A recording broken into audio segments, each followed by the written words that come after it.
اور ڈاکٹر صاحب جب پاکستان آئے تھے تو یہ پابندی تھی ورلڈ بینک کی اور IMF کی کہ جس ادارے میں جائیں گے اس کا جو ہے فنڈ بند ہو جائے گا.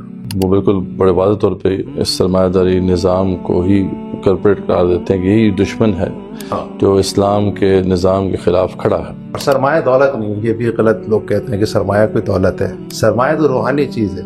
جو اقبال نے کہا تھا نا، ہے وہی سرمایہ داری بندہ مومن کا دین. لوگ جو پریکٹس کرتے ہیں سرمایہ داری کی وہ دنیا میں بہت کم ہے. مگر سرمایہ داری کی کمزوری یہ ہے کہ وہ جو ہے وہ کہتا ہے کہ انسان آزاد ہے، جبکہ عام طور پہ لوگ جو ہیں دنیا میں کہیں چاہے عیسائی بھی ہوں وہ اپنے آپ کو آزاد تصور نہیں کرتے. کہ American democracy has been eaten up by the capitalist. اتنے سال کے تجربے سے یہ ثابت ہو چکا ہے کہ 30 سالہ تجربے سے بینکنگ کے کہ اسلامی بینکنگ نے کچھ بھی نہیں دیا. جو اسٹاک ایکسچینج ہے اس کو آپ جیسے فوریکس اور اس طرح کی جو ایکسچینجز ہیں ان سے کیسے کمپیئر کرتے ہیں؟ ہماری ابھی اسٹاک مارکیٹ میں خاندانوں کا غلبہ ہے، وہ فری ایکشن نہیں ہے کہ آپ اسٹاک خرید لیں. الحمدللہ مفتی تقی صاحب سرمایہ داری کو ایک اس معیشت کا ایک طریقہ کار معاش ہے، تو بالکل غلط بات ہے. تو علماء اسلامی فکر کے اندر یہ معذرت خانہ رویہ کیوں اختیار کریں گے؟ مفتی تقی صاحب جو ہے اس فیلڈ کے آدمی نہیں ہیں. آپ نے سرمایہ داروں کے انڈر مفتیوں کو کر دیا اور مفتی اپنے جو ہے وہ فتوے بیچ رہے ہیں. بسم اللہ الرحمن الرحیم. Welcome to another exciting episode of the revival experience. ہماری ملک کی جو فکری فضا ہے یا علمی و فکری حلقے ہیں اس کے اندر کچھ ایسی شخصیات ہیں جنہوں نے بہت کام کیا ہے، علمی اور فکری لحاظ سے بڑا کام کیا ہے، لیکن وہ انفارچونیٹلی سب کے سامنے اس طریقے سے نہیں ہیں.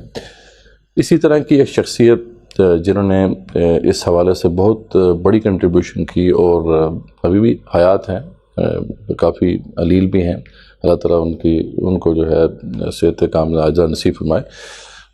یہ ہستی ہیں ڈاکٹر جاوید اکبر انصاری صاحب.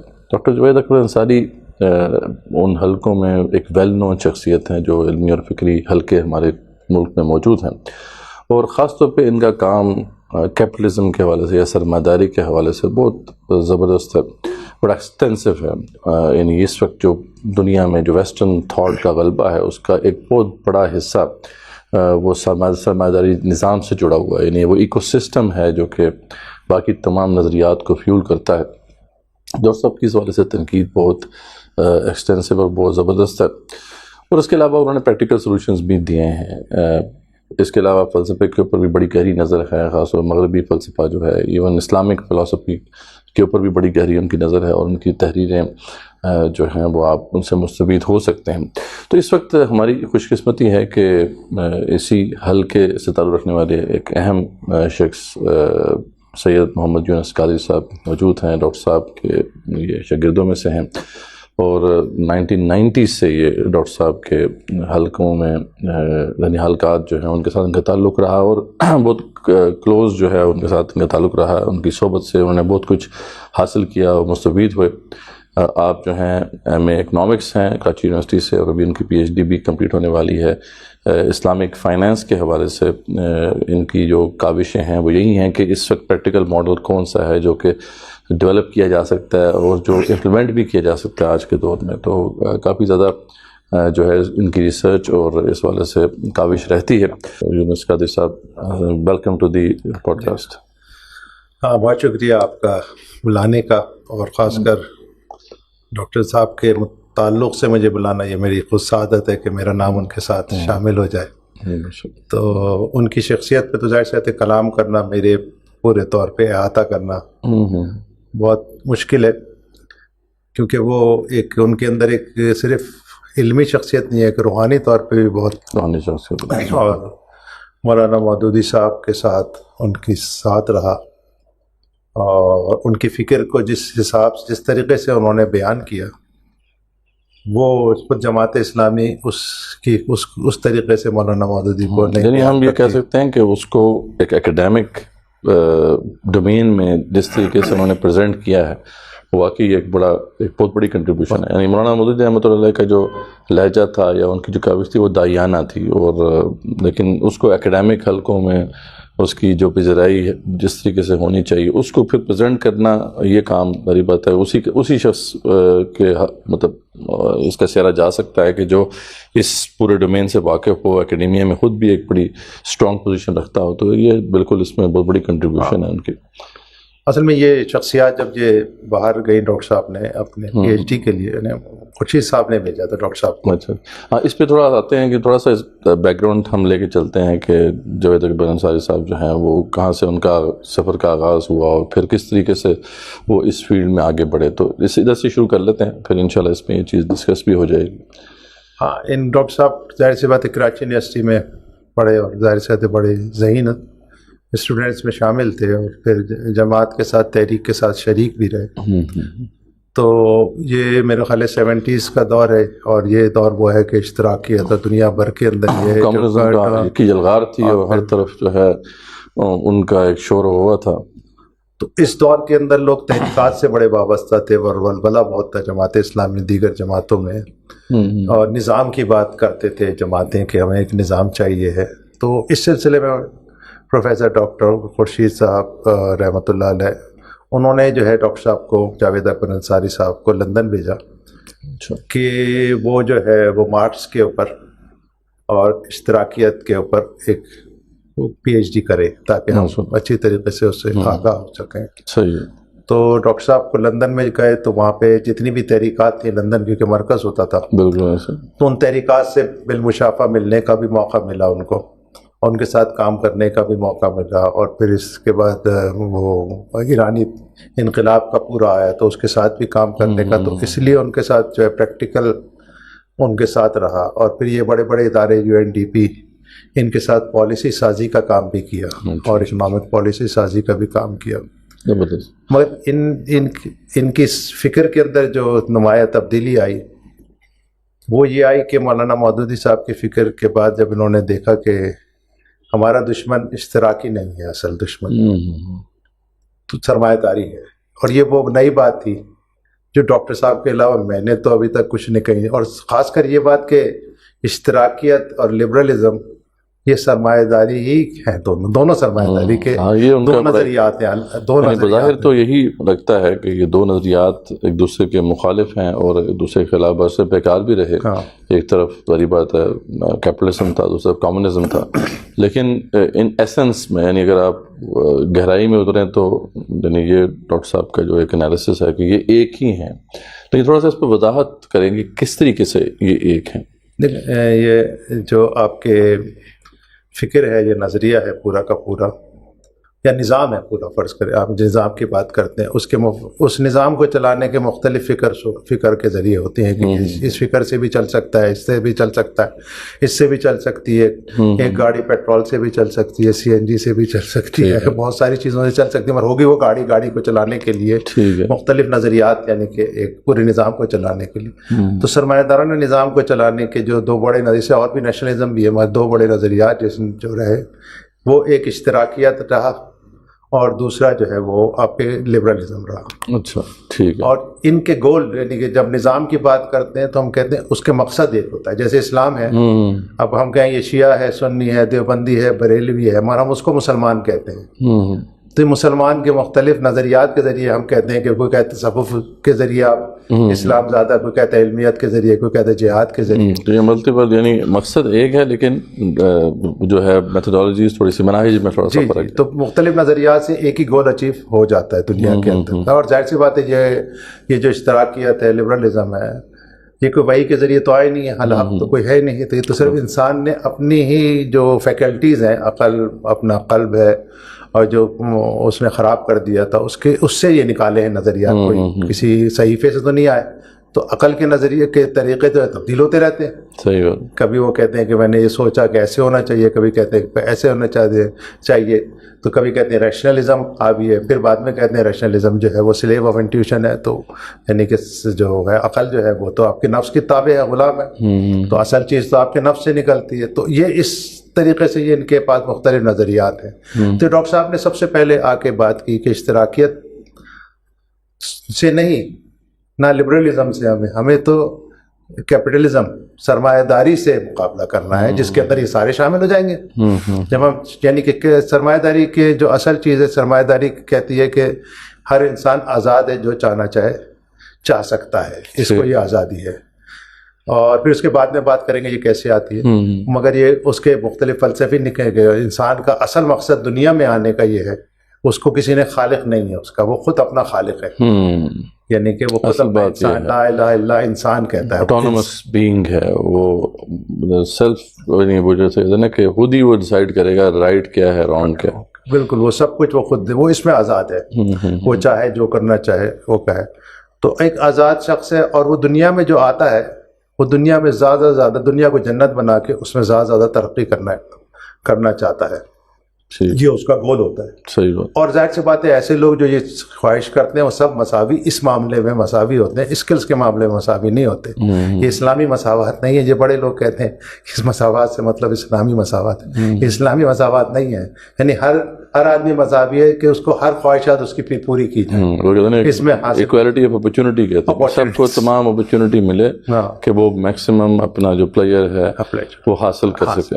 تو یہ نظریہ بتایا جب تو واقعتاً اس کا ایک نظریہ، ایک نے کہا کہ بھئی ہم اس کو جو ہے وہ لبرلزم کے ذریعے یعنی مارکیٹ کے ذریعے سے حاصل. اگر ہم مارکیٹ کو آزاد یعنی کہ اسمتھ کے طریقے سے نہ مارکیٹ کو آزاد چھوڑ دیں گے تو مارکیٹ خود ہی خود اتنی پیداوار کر دے گا کہ ہم پھر اس پیداوار کے نتیجے میں جو کچھ چاہنا چاہیں گے خود ہی خود ہمیں مل جائے گا. ہمیں اتنی زیادہ محنت نہیں کرنی پڑے گی، ہر چیز ہمارے پاس مل جائے گی. سرمایہ اتنا جنریٹ ہو جائے گا کہ سب کو وہ مل جائے گا اور سب اپنی خواہشات پوری کرے.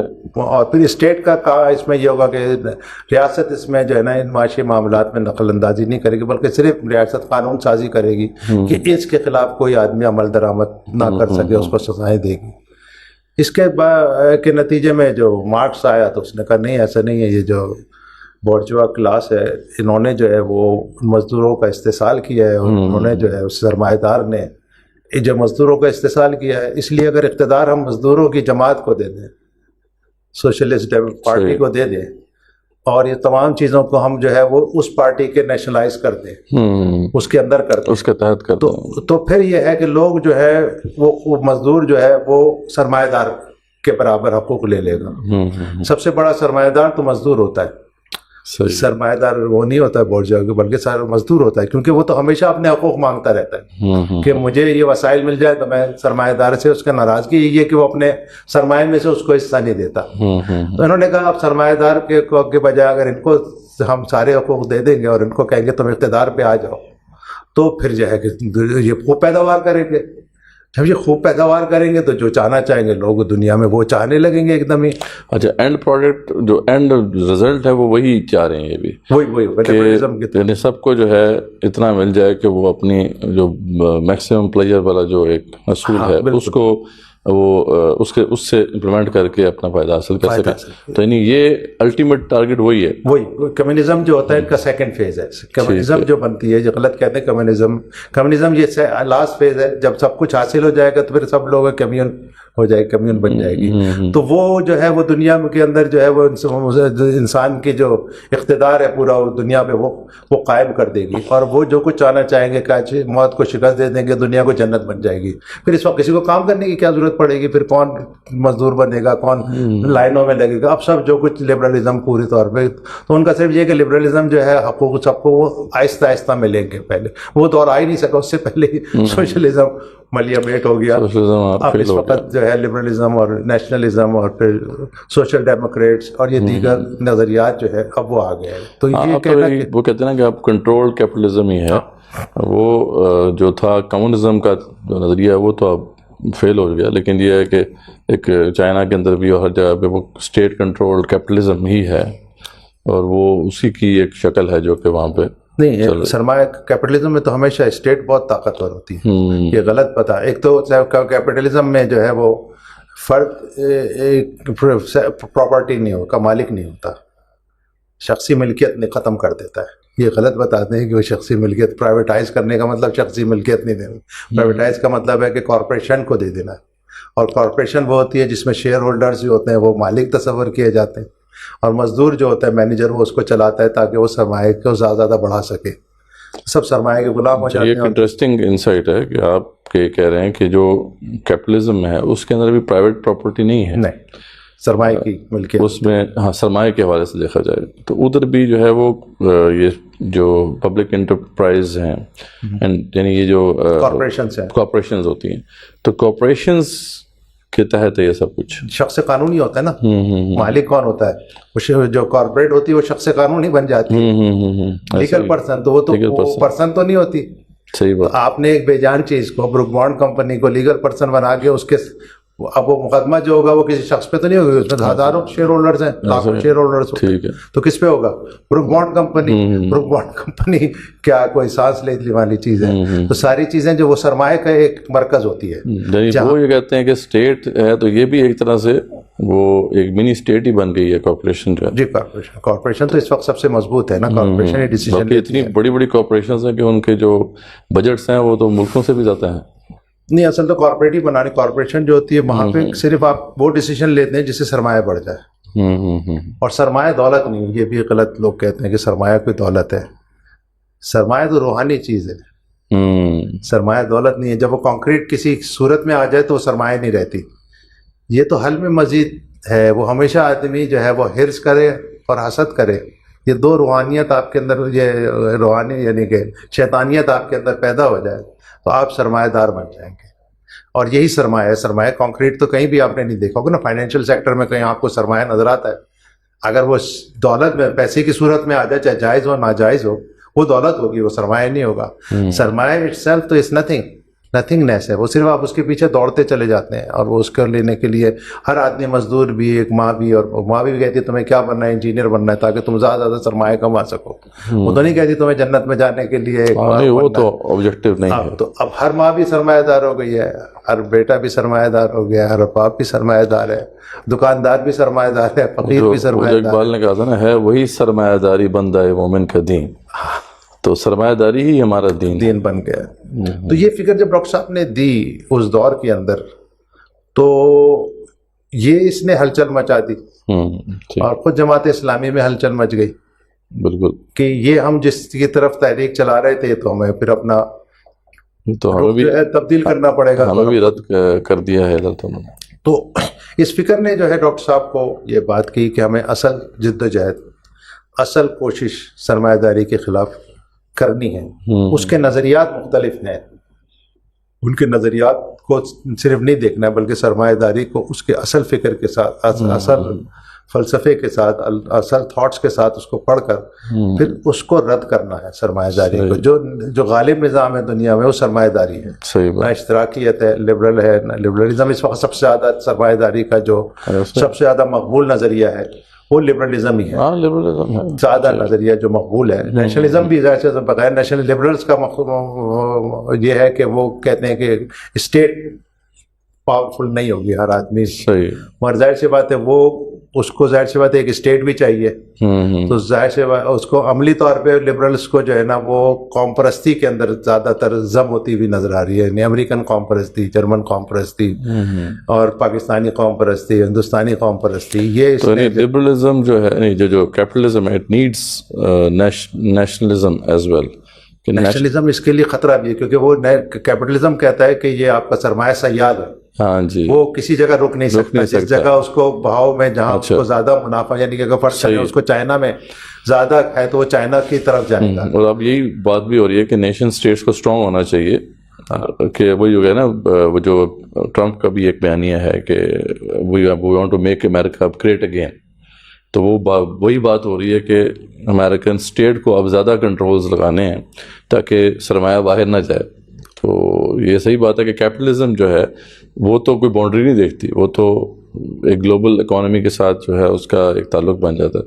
تو یہ نیشنلزم ایک طرح سے پھر اس کے خلاف کھڑی ہوتی ہے. جی جی جی جی بڑا خطرہ ہے اس وقت. امریکہ جو ہے اصل میں امریکہ کی بڑی پوزیشن الگ الگ ہے. ایک امریکہ اسٹیٹ ہے, ریاست ہے جو نیشنلسٹ اسٹیٹ ہے, اور دنیا کی سرمایہ داری کی گروہ اسٹیٹ بھی ہے کہ جہاں بھی سرمایہ داری کو خطرہ ہوگا امریکہ اس کی ہے. کیونکہ سرمایہ داری کے اندر جو ہوتے کارپوریشن کے پاس ہوتے, کارپوریشن کی اپنی کوئی فوج نہیں ہوتی, کوئی سیاست نہیں ہوتی. ظاہر سے آپ کارپوریشن کو گلا دبانا چاہیں پاکستان میں, اگر آپ جیسے افغانستان کے اندر کر دیا نہیں ہے تو کارپوریشن کی کوئی فوج تھوڑی ہے کہ وہ آ کے اس کو گلا دبائے گی. تو کارپوریشن کو ظاہر سی بات ہے ایک اسٹیٹ چاہیے ہوگی جو اس کے اوپر بمباری کر سکے جہاں سرمایہ, وہ امریکہ ہے. تو امریکہ کے اندر مسئلے میں یہ پڑا ہوا ہے کہ اب ٹرمپ نے جو یہ کر دیا نیشنلزم کی وجہ سے، اس کو ایک خطرہ ڈاک کر دیا ہے کہ عالمی سرمایہ دارانہ ریاست ہے، یہ امریکہ ایک بہت مضبوط قوم پرستانہ ریاست ہے، تو یہ امریکہ کو کردار جو ہے وہ اب دیکھنا پڑے گا کون سا کردار اس کو لینا ہے.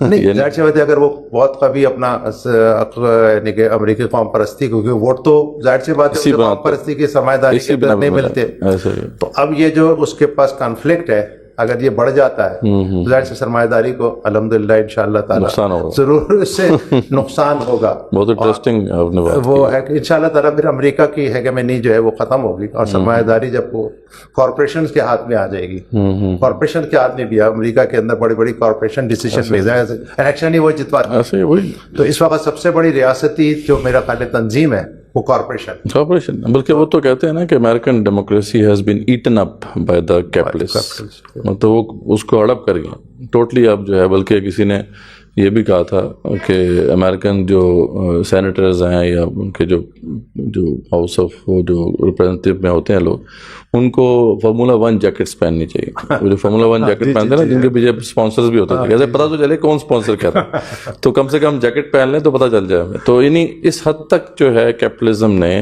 ہائی جیک کر لیا ہے کمپلیٹلی، پورے الیکشنز کو، پورے ڈیموکریٹک پروسیس کو ہائی جیک کر لیا اور اپنے کنٹرول میں کر لیا. تو یہ تو بالکل واضح ہے، اور وہاں کے بہت سے لوگ اس پہ بات کر رہے ہیں. تو یہ صدی ہے کیپٹلزم کے ڈیمائس ہے اس وقت. یہ میں انشاءاللہ آگے بھی چل کے ہم بتا دیں گے، ایسے نہیں ہے کہ میں کوئی آپ کو خوش فہمی ہے مسلمان ہوں تو میں اپنے دشمن سے کہہ رہا ہوں کہ یہ تو مرنے والا ہے، اور یہ اس کا مطلب یہ نہیں ہے کہ اسلام کے عبور کی عروج کا، یہ نہیں میں کہہ رہا، یہ بالکل بھی نہیں کہہ رہا، کیونکہ جس طریقے سے مسلمان ریاستیں سرمایہ داری کے زوال کے وقت، اس کے ڈوبتے وقت اس کے جو دامن سے چمٹی ہوئی ہیں. بالکل ایسا نہیں ہے، بالکل صحیح لفظ استعمال کیا کہ ہم تو ابھی تک دامن سے چمٹے ہوئے ہیں اور ہم تو چھوڑنے کو تیار نہیں ہیں. تو یہ ماشاءاللہ سے اب جو ڈاکٹر صاحب جو ہیں ان کا یہ کام تھا، اس کا بڑا ایک امپیکٹ ہوا جیسے آپ نے بتایا، اور ان کو پھر جو ہے اپنے دوست بھی پھر وہ ناقد بن گئے. تو پھر تنقید کا سلسلہ جو ہے کافی شدید بھی ہوتا گیا وقت کے ساتھ. ڈاکٹر صاحب کی جو یہ فکر ہے، اس کے اور کون سی ڈائمینشنز ہیں جو آپ دیکھتے ہیں؟ ایک تو اس کا کور تو یہی ہے کہ یہ سرمایہ دارہ نظام ہی ہے اصل میں جو سب سے بڑا دشمن ہے، اور باقی سب نظام ایک طرح سے نا اسی کو سپورٹ کر رہے ہیں. جی، غالب نظام، یہ غالب ہے. تو اس کے علاوہ کون سی ان کی فکر کی ڈائمینشنز ہیں جو کہ انہوں نے یہ بتا دیا کہ یہ جو سرمایہ داری ہے اس کی روح، یا اس کا آپ کہتے تھے، ہم بچپن میں کہانی پڑھتے تھے کہ جن کی وہ طوطے کے گردن مروڑ دو تو جن بھی مر جاتا ہے. تو جو وہ طوطا ہے وہ فائنینشیل مارکیٹس ہے. یہ فائنینشیل مارکیٹ میں سرمایہ جو ہے، سرمایہ داری کا مطلب ہے سرمایہ کا ارتکاز ہو، ٹھیک ہے، یعنی کہ سرمایہ ہمیشہ ارتکاز ہوتا ہے، تکاثر ہوتا رہے، accumulation of capital for the sake of nothing, for the sake of it self. وہ کون سا ہے کہ مجھے وہ اشتہار آتے ہیں، مجھے وہ کیا بسکٹ کے ساتھ کہتے ہیں کہ اس کے ساتھ وہی چاہیے، ٹک چاہیے. اس کا مجھے سرمایہ کے ساتھ سرمایہ ہی چاہیے، سرمایہ کی اور مقصد نہیں ہے. سرمایہ سے میں کوئی امیر آدمی یا مجھے گاڑی نہیں خریدنی، مجھے کوئی یعنی کہ وہ چھوٹی ہوئی ہے. اصل مجھے سرمایہ بڑھتا رہنا چاہیے اور مسلسل بڑھتے رہنا چاہیے، اور اس کے اندر جو وہ ہے قدغن ہے سرمایہ کے بڑھنے میں، وہ پیداوار کی. اگر آپ سرمایہ کو لگائیں گے آج کسی بھی گلاس بنانے کے لیے، اس گلاس کو بنانے کے لیے سرمایہ لگائیں گے تو ظاہر سی بات ہے پہلے وہ آپ منی پیک لگائیں گے، آپ اس کے اندر ایک سرمایہ انویسٹمنٹ کریں گے، تو انویسٹمنٹ کریں گے تو پیسہ لگائیں گے، پیسہ جب لگائیں گے تو وہ پھر پروڈکشن پیداوار ہوگی، پیداوار ہونے کے بعد پھر وہ اس میں منافع آئے گا، پھر وہ اس پیسے کو ایم ڈیش میں زیادہ کر کے آپ کو دے دے گا.